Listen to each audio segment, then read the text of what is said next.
আসসালামু আলাইকুম সুপ্রিয় দর্শক, দেশ রূপান্তরের থেকে ডিজিটাল অনলাইনের আজকের যে অনুষ্ঠানটি শুরু করতে যাচ্ছি সেটা হলো celebrity show co sponsor by Phoenix Finance. আমার সাথে আজকে আমাদের স্বনামধন্য 70 ও 80 দশকের দুইজন কিংবদন্তি খেলোয়াড় আমার পাশে আছেন। আমারও সৌভাগ্য হয়েছিল একসাথে এক দলে এবং বাংলাদেশ জাতীয় দলও খেলার। আমার পাশে আছে, আমি পরিচয় করে দিচ্ছি, আশরাফুদ্দিন আহমেদ চুন্নু। উনি আমাদের আবাহনীতে দীর্ঘদিন খেলেছেন, 75-এর থেকে শুরু করে আবাহনীতে শেষ করেছেন। সেই চুন্নু ভাই আমাদের মাঝে আছেন। আমাদের মাঝে আছেন শেখ মোহাম্মদ আসলাম। আমরা একসাথে ইয়র টিম, জাতীয় দল এবং আবাহনীতে খেলেছি। তো দুইজন অতিথি আমাদের মাঝে আছেন। আমরা আজকে আলাপ করব যে আমাদের ফুটবল বিগত দিনের 70-80 দশকের ফুটবল এবং 2026-এর যে বিশ্বকাপটি হচ্ছে সেখানে কেমন হবে উৎসব, এবং বিশ্বকাপ শুরুর আগে থেকেই যে বাংলাদেশের মানুষের কাছে যে একটা উন্মাদনা, এই সব মিলে আমরা কিন্তু কোনো প্রশ্ন না, আমরা আলোচনাতে হবে এইভাবে যে যার যার মতে সেই কথাগুলি বলবে। তো সেই জিনিসগুলি আমি আগে থেকে বলে রাখি যে বাংলাদেশে যে উন্মাদনাটা আসে, কিন্তু আমরা তো সেখানে খেলতে পারি না, কিন্তু সারা বাংলাদেশে পতাকা ছড়াছড়ি, মানুষের ঝগড়াঝাটি, বাড়িতে বাড়িতে ব্রাজিল, আর্জেন্টিনা, জার্মানি, ফ্রান্স সব দেশের পতাকা থাকে। তো সেক্ষেত্রে এবারের ওয়ার্ল্ড কাপ কেমন হচ্ছে এবং কেমন হবে, আপনাদের পছন্দের দল কোনটি এবং কোন দলকে সমর্থন করেন, এবং আর বিশ্বকাপটার আয়োজনে যেই দেশগুলিতে হচ্ছে তাদের উন্মাদনা, আবার বাংলাদেশ এখান থেকে 15,000 মাইল দূরে খেলা হচ্ছে, আমাদের উন্মাদনা, এই নিয়ে আপনাদের কাছে আপনারা সুন্দরভাবে গুছিয়ে আপনাদের বলবেন। এটাই হলো আমাদের আজকে অনুষ্ঠানের আড্ডা। ধন্যবাদ গাফার। সত্যিকার অর্থে এই বিশ্বকাপের জন্য আমরা মুখিয়ে থাকি, আমরা তাকিয়ে থাকি 4 বছর পর পর একটা বিশ্বকাপ আসে, সেই বিশ্বকাপের ফুটবলটা দেখার জন্য। এখানে যে বাংলাদেশের মানুষ যে কত ফুটবলকে ভালোবাসে, বিশ্বকাপ না হলে বুঝতে পারতাম না। মানুষ উদ্গ্রীব হয়ে বসে থাকে টিভির মাধ্যমে, পত্রিকার মাধ্যমে দেখার জন্য, এবং তারা রাতভর, এই যে এখন যে খেলা হয় সকাল ভোর রাত, সবাই কিন্তু তাকিয়ে থাকে কখন খেলাটা শুরু হবে, তারা উপভোগ করবে। এটা আমাদের বাঙালি রক্তের সঙ্গে মিশে গেছে ফুটবল, এটা আমি নিশ্চিন্তে বলতে পারি। কারণ 70-80 দশক আমরা দেখেছিলাম, তখন আবাহনী মোহামেডান মানে সারা বাংলাদেশি উত্তেজিত অবস্থায় হয়ে থাকতো, রাত নাই দিন নাই, তখন অপেক্ষা থাকতো আবাহনী মোহামেডানের খেলা নিয়ে। দেশটা দুইটা ভাগে বিভক্ত, তখন দেশটা দুইটা ভাগে বিভক্ত হয়ে যেত, সারা দেশে এমনভাবে খেলা করতো যেন মহা উৎসব তৈরি হতো। তখন নতুন প্রজন্ম হয়তো এই জিনিসটা জানে না এবং তারা এইটা উপলব্ধি করতে পারে না। আমাদের সময় যারা দর্শক ছিল, আমাদের সময় যারা খেলা দেখেছে, তারা কিন্তু নিশ্চয়ই আমার সঙ্গে কথায় একমিল হবে। তো সেই ফুটবলটাকে আমরা কিন্তু বেশি দূর এগিয়ে নিয়ে যেতে পারিনি। অর্থাৎ আমাদের ফুটবল, আমরা যেই সময় ফুটবলটা খেলেছিলাম, সেই সময়ের ফুটবলটাকে যদি আমরা ধরে রাখতে পারতাম, আজকে কিন্তু আমরা বিশ্বকাপ খেলতাম, এটা আমি নিশ্চিন্ত বলতে পারি। 80 দশক বলবো, 70 দশকে তো সম্ভবই ছিল না। 74-এ আমরা ফাইনালটা দেখেছিলাম পরের দিন, হ্যাঁ আমার যতটুকু মনে আছে, আপনারও মনে থাকার কথা। হ্যাঁ, তো পরের দিন আমরা ফাইনালটা দেখেছিলাম জার্মান এবং হল্যান্ড, নট নেদারল্যান্ড, হল্যান্ডের খেলা। One of the best match ছিল, এবং বেকেন বাবার জন ক্রাউফ, মানে এরকম হাড্ডাহাড্ডি। এইটাই আমরা প্রথম দেখেছিলাম। আমরা আসলে আমরা ওয়ার্ল্ড কাপ নিয়মিতভাবে দেখতে পেয়েছি 1986 সালে, অর্থাৎ তখন মাত্র আমরা রঙিন টেলিভিশনের যুগে ঢুকলাম। সেই সময় আমরা এই খেলাটা দেখতে পাচ্ছিলাম, এবং সেই সময় হট ফেভারিট টিম ছিল আমার ব্রাজিল। সেই ব্রাজিল মানে বলে ফেলছে আমার ব্রাজিল, আমার ব্রাজিল। তাহলে এটা আমি একবার একটু বলি যে আমার ব্রাজিল মানে বলা, চুনুবাইয়ের কাছ থেকে যে দর্শকরা দেখবে এবং শুনবে এই যে আমার ব্রাজিল, তো দর্শকরা তো এখন খুশিতে আপ্লুত হয়ে যাবে।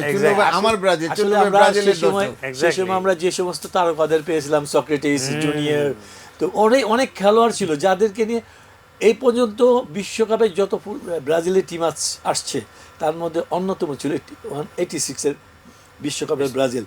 সর্বকালের সর্বশ্রেষ্ঠ দল হিসেবে তখন কিন্তু বলতো ব্রাজিলকে, ওই দলটাকে। কিন্তু আনফর্চুনেটলি তখন ইটালির সঙ্গে 3-2 গোলে হেরে গিয়ে সেমিফাইনালতে বিদায় নেয়।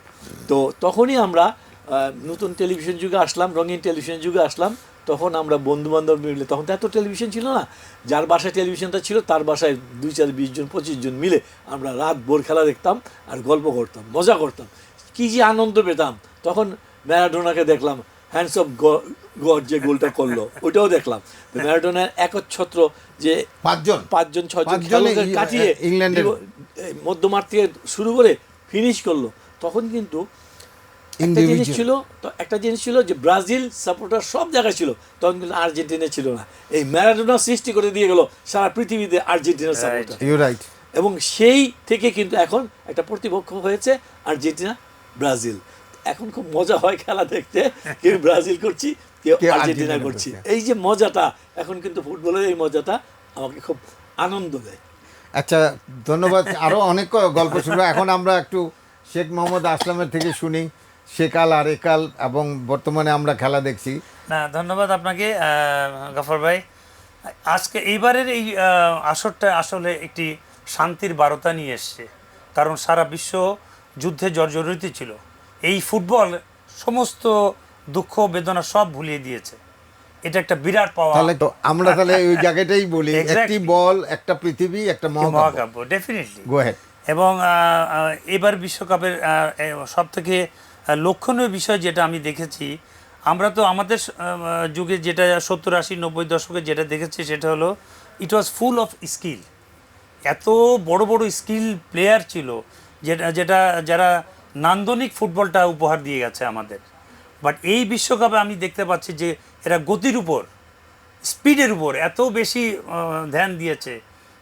ইট ওয়াজ আনবিলিভেবল।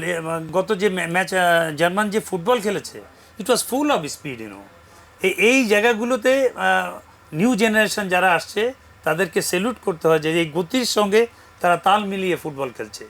I salute them. এখানে একটা জিনিস বলে আসলাম, সেটা হচ্ছে কি যে গতি, যে গতি দেখেছে মরক্কো, সত্যিকার অর্থে আমি আশ্চর্য হয়ে গেছি। ব্রাজিলের মতো দলকে নাস্তানাবুদ করে দিয়েছে ফ্রম দ্য বিগিনিং, যেভাবে স্পিডের সঙ্গে খেলেছে, physically they are very much fit, এবং তারা যে ফুটবলটা খেলেছে, আমি তো বলতে বাধ্য হয়েছিলাম যে ব্রাজিলকে খুঁজে পাচ্ছিলাম না। এবং তারা কিন্তু আফ্রিকান কাপ জিতে তারপরে আসছে এখানে। হ্যাঁ, আরো তারা কিন্তু লাস্ট 30 ম্যাচ কিন্তু হারেনি। তো আসলে আমাদের দেশে যে ফুটবলাররা ছিলেন, আজকে আরো আগে যারা ছিলেন, তাদেরকে যদি তারা এই দেশে জন্ম না হতেও, তারা যদি ব্রাজিল কিংবা ইউরোপে কোনো দেশের জন্ম হতো, তাহলে কিন্তু ওয়ার্ল্ড কাপই খেলতো। ফুটবলের যে ক্রেজ আমাদের দেশে, আমাদের ন্যাশনাল টিমে হামজাকে এনেছে, সুমিত সোমকে এনেছে, দর্শকদের মাঝে যে একটা হাইপ তুলেছে ফুটবলের, গত 17 বছরের কথা আমরা ধরবো না, কিন্তু আমরা এবছর ধরবো যে সরকার যে পরিবর্তনের পর নতুন কমিটি হয়েছেন, তাদের কিন্তু উচিত ছিল সারা বাংলাদেশে ফুটবলটাকে আরো জাগরিত করার। হামজাকে দিয়ে কিন্তু কিছু লোক ব্যবসা করেছে, কি বিভিন্ন জায়গায় তাকে মডেল তৈরি করেছে, বিভিন্ন জায়গায় তাকে বিক্রি করেছে, কিন্তু ফুটবলের ছাড়তে কিন্তু 64টা ডিস্ট্রিক্টের কোথাও কিন্তু তাকে নিয়ে দেখায় নাই। তো এই ব্যাপারে আপনাদের মতামত? আমার মতামত পরিষ্কার, যে সেটা হচ্ছে গিয়ে যে আজকে 1 বছর হলো প্রায়, না 2 বছরে, নতুন 24 অক্টোবর নতুন কমিটি আসছে, 2 বছরে হতে চলছে। বাট তাদের নিজের দেশের ফুটবলের প্রতি আগ্রহটা অনেক কম। এই যে বিদেশি আমাদের যে প্লেয়ার আসছে, আমি তাদেরকে স্বাগত জানাই, সাধুবাদ জানাই, তাদেরকে নিয়ে আসছে এবং আমার দলটাকে শক্তিশালী করেছে। কিন্তু আমার দেশের দিকে একটু তাকাতে হবে, আমার দেশের খেলোয়াড়দের দিকে তাকাতে হবে, আমাকে গ্রামে গঞ্জে যেতে হবে, আমাকে স্কুল ফুটবল টুর্নামেন্ট করতে হবে, আমাকে ডিস্ট্রিক্ট ফুটবল চালু করতে হবে। আজকে দেখেন কোন ডিস্ট্রিক্টে ফুটবল হয়, আমরা ডিস্ট্রিক্ট মেড। আমরা যে 3 জন আছি, 3 জনেই কিন্তু ডিস্ট্রিক্টে খেলে আসছি, ইউনিভার্সিটিতে খেলে আসছি, কলেজ থেকে খেলে আসছি, স্কুল খেলেছি। তো এখন এই ফুটবলগুলির দিকে তাকাচ্ছেই না ফেডারেশন মনে করছে আমরা যা পেয়েছি, আলাউদ্দিন আশ্চর্য প্রদীপের মতো পেয়েছি হামজাকে, এরকম বড় মাপের খেলোয়াড়কে নিয়ে এসে ন্যাশনাল টিমটা গড়ব এবং আমরা এইভাবেই চলবো। এটা যদি চলতে থাকে, একসময় দেখা যাবে যে দেশীয় ফুটবলের খুব অভাব হারিয়ে গেছে। তাহলে কি আমরা ধরে নিতে পারি আমরা বিদেশি খেলোয়াড় আনছি ফর ন্যাশনাল টিম, বাট আমরা গ্রাসরুট লেভেলের কোনো আমরা ভিশন এন্ড মিশন এটা কিন্তু চিন্তা করছি একদমই না। তাহলে আমার মনে হয় এই যে বাংলাদেশ ফুটবল ফেডারেশনের নবনির্বাচিত যারা হয়েছেন, তাবিদ আওয়াল সহ যারা আছেন, এবং এর মধ্যে আমরা দেখেছি 2-4 জন খুবই মানে ভালো ফুটবলারও এখানে আছেন। তাহলে ওনাদের কাজগুলি কি? জানাতে চাই ওনাকে মেসেজটা দিতে চাই, এই বিশ্বকাপটা আপনি ক্যাপিটালাইজ করেন। সারা বাংলায় কিন্তু উন্মাদনার শেষ নাই, কিন্তু প্রতিটা ডিভিশন শহরে যদি আপনি একটা করে সুন্দর খেলার আয়োজন করে দিতে পারেন, অটোমেটিক আবার ঘুরে দাঁড়াতে পারে ফুটবলাররা। তো এই জায়গাগুলোতে কাজ করাই আমাদের এখানে আসলাম। আমি একটা জিনিস বলি, গত 17 বছর যারা এই ফেডারেশন ছিল, 17 বছর ফেডারেশন নতুন কমিটি আসছে, এই কমিটির মধ্যে আগের ফেডারেশনে 70-80% লোক আছে, তো তাদের মাথায় আগে যা ছিল নতুন কিছু বের করবে সম্ভব না। তারা নতুন কিছু বের করতে পারবে বলে মনে হয় না। আমাদের ফুটবলটাকে এগিয়ে নিতে আমাদের মানে যারা দায়িত্বে আছেন, কর্তব্যে আছেন, তাহলে দেয়ার ইজ নো অ্যাকাউন্টেবিলিটি। তাহলে সরকার এবার যেমন 2,500 কোটি টাকা বরাদ্দ করেছেন স্পোর্টসের জন্য, তা আমার মনে হয় বিগত সরকারও কিন্তু প্রচুর টাকা দিয়েছে, কিন্তু কোনো রকম কিন্তু আমাদের একটা মাঠ কিন্তু হয় নাই, একটা আলাদা স্টেডিয়াম কিন্তু হয় নাই, যে একটা জাতীয় স্টেডিয়াম ছাড়া কিন্তু কোনো ভালো স্টেডিয়াম হয় নাই। আর যেসব স্টেডিয়াম হয়েছে, আমি মনে করি যে ক্রীড়া মন্ত্রণালয়ের দায়িত্বে যে ক্রীড়া পরিষদটা আছে, আমার মনে হয় এটার কি প্রয়োজন, যদি ক্রীড়া পরিষদের অবকাঠামো নিয়ে আমরা কিন্তু চিন্তা করি, কিন্তু ফুটবল কাঠামো নিয়ে কিন্তু আমরা চিন্তা করছি না। শুধু অবকাঠামো, কোথায় স্টেডিয়াম বানাবো, কোথায় স্টেডিয়াম দেখতে যাব, কোথায় আমরা বানাবো, সেই বানানো নিয়ে কিন্তু ব্যস্ততা, কারণ এখান থেকে আমাদের টাকা আসতেছে। বাট আমরা গ্রাসরুট লেভেলে যে একাডেমি করে কাজ করব, এই ব্যাপারটা একটু আপনি মনোযোগ দেন। আমি এবার যেটা দেখছি যে মাননীয় ক্রীড়ামন্ত্রী আমাদের একজন সাবেক গোলকিপার ছিল, উনি আসাতে আমি খুব আশাবাদী। এখন মাত্র সময় শুরু হয়েছে, উনি যদি এই ব্যাপারটায় নজর দেন, অন্তত বিশেষ করে আমার ফুটবল, আমি বলবো আমার ফুটবল, উনি ফুটবলার ছিলেন, উনি যদি একটু নজর দেন এবং যদি সুন্দরভাবে একটা প্ল্যানিং তৈরি করতে পারেন, অবশ্যই ফুটবল আবার ঘুরে দাঁড়াবে, দেশীয় ফুটবলার অনেক তৈরি হবে। আজকে আমরা নাম্বার 9 নাম্বার 10 খুঁজে পাই না, নাই যে একটা স্ট্রাইকার, আসলামের মতো একটা স্ট্রাইকার, সালাউদ্দিনের মতো একটা স্ট্রাইকার, এনায়েত ভাইয়ের মতো একটা স্ট্রাইকার, যারা সারা বাংলাদেশকে কাঁপিয়েছে, তাদের মধ্যে একটা স্ট্রাইকার খুঁজে পাই না। সত্যি লজ্জার ব্যাপার, আমার দুঃখের ব্যাপার, আমার কষ্টের ব্যাপার, আমার মনকে খুব বেদনা দেয় যে আমরা যখন খেলেছি সেই সময়ও কিন্তু 4-5 করে বিদেশি খেলোয়াড় আসছে বাংলাদেশে, আমরা কিন্তু তাদেরকে বিট করে আমার জায়গাটায় আমি খেলেছি, আসলামের জায়গাটা আসলামে খেলেছে।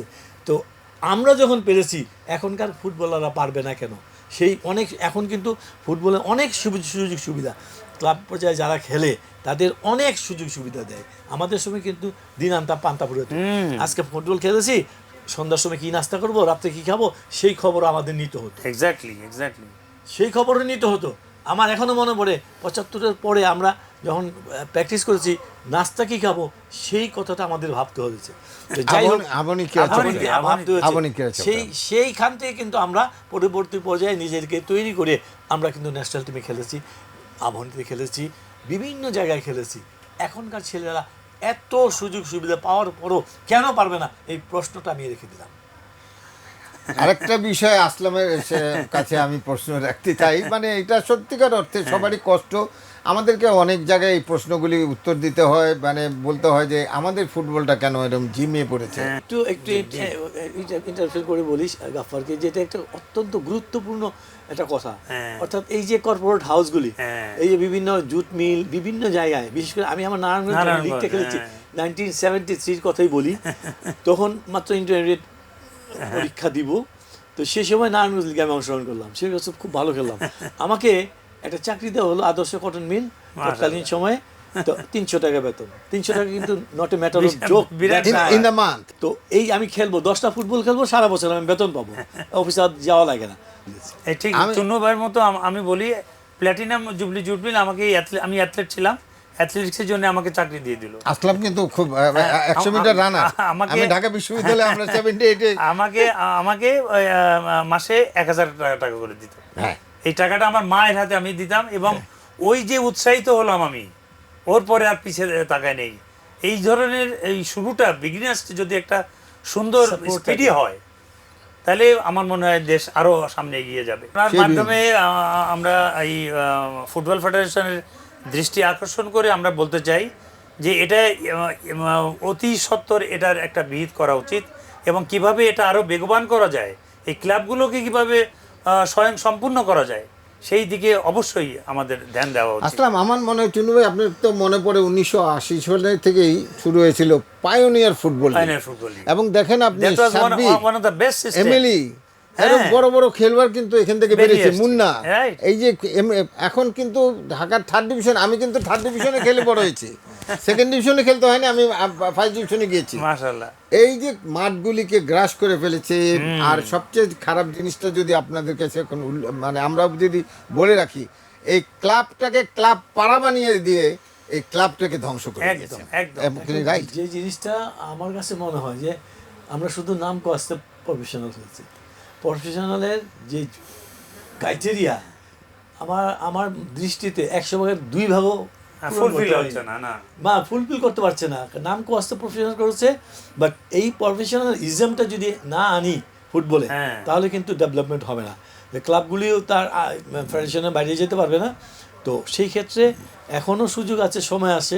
যদি ফিফা এএফসির গাইডলাইন আমাকে চলতে হয়, তাহলে আমাকে এই ক্লাবগুলিকে প্রফেশনাল ইজম তৈরি করতে হবে, তাদেরকে গুরু শিক্ষা দিতে হবে যে প্রফেশনাল মানেটা কি, কীভাবে ক্লাব চলবে, কী করতে হবে, আমাদের ক্রাইটেরিয়া কি, এগুলি সব ক্লাবগুলিকে বুঝিয়ে দিই। এক্স্যাক্টলি।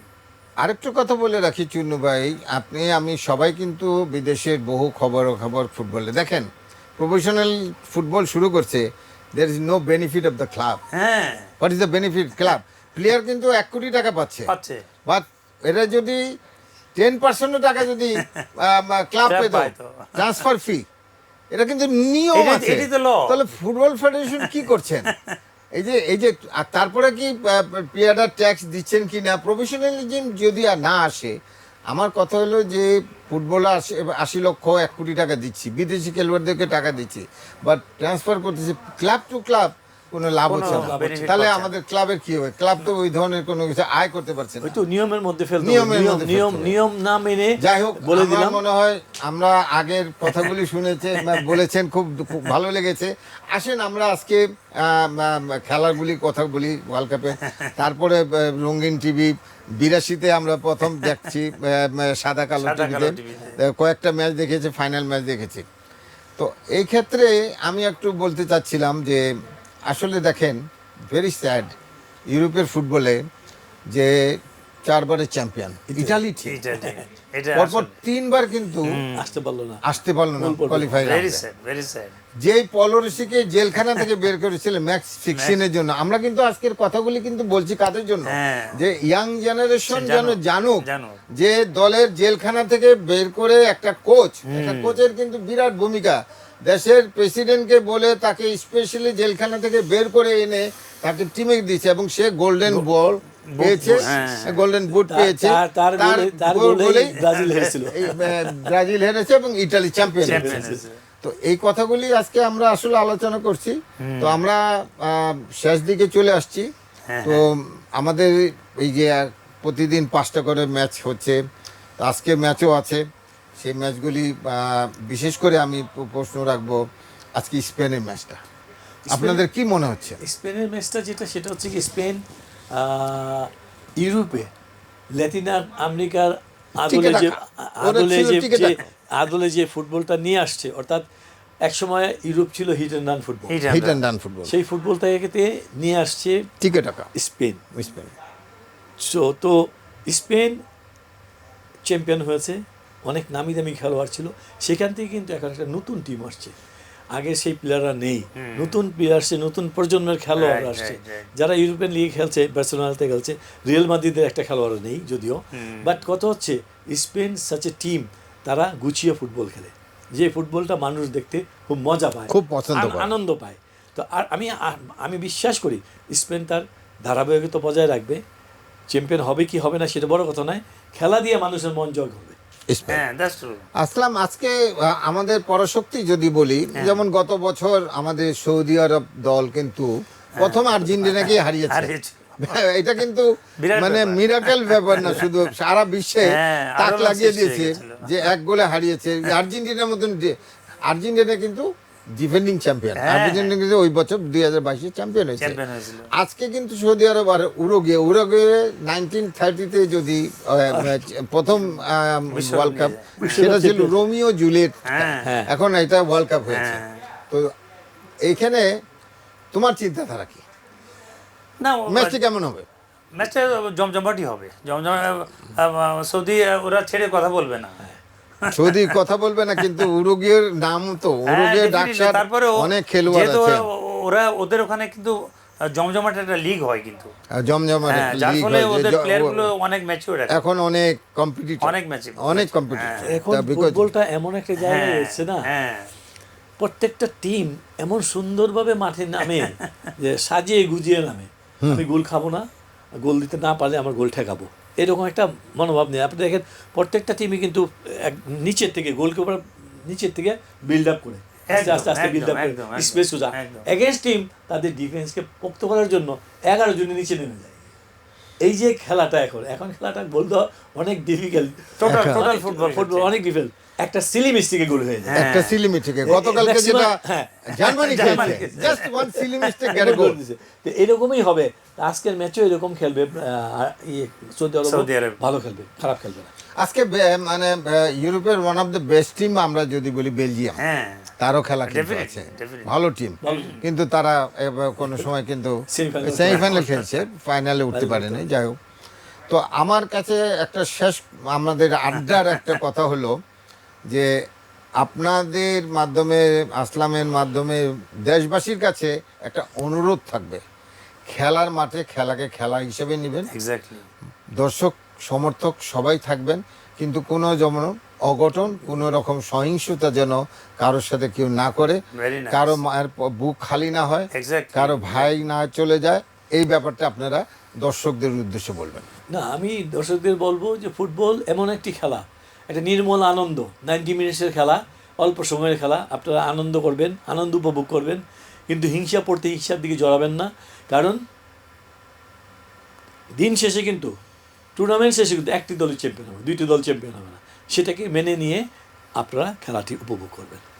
বিশ্বকাপের জয় পরাজয় নিয়ে আপনারা ফুটবল এনজয় করবেন, যে দলেরই সমর্থক হন না কেন সেই দলকে সাপোর্ট করুন, বাট হানাহানিতে আপনারা যাবেন না। ফুটবল একটা শান্তির বার্তা নিয়ে এসছে, এটার জন্য আমরা বজায় রাখি। আপনাদের দুইজনকে এবং আমি সাথে থাকে ধন্যবাদ জানাই, দেশ রূপান্তর স্ট্রাইকার এবং বাহ। আমাদের এই যারা আমাদের স্পন্সর রয়েছেন ফিনিক্স ফাইনাল, তাদেরকেও ধন্যবাদ জানাই যে ওনারা আমাদের এই স্পন্সর বলার হয়েছেন, কথা সুযোগ বলার করে সুযোগ দিয়েছেন। দিয়েছেন। এই 1 মাস 4 দিন 38 দিন যে এখানে খেলা হবে সেই সম্বন্ধে জানাবো। সবাইকে ধন্যবাদ, সবাই ভালো থাকুন, সুস্থ থাকুন, উপভোগ করুন ওয়ার্ল্ড কাপ 2026।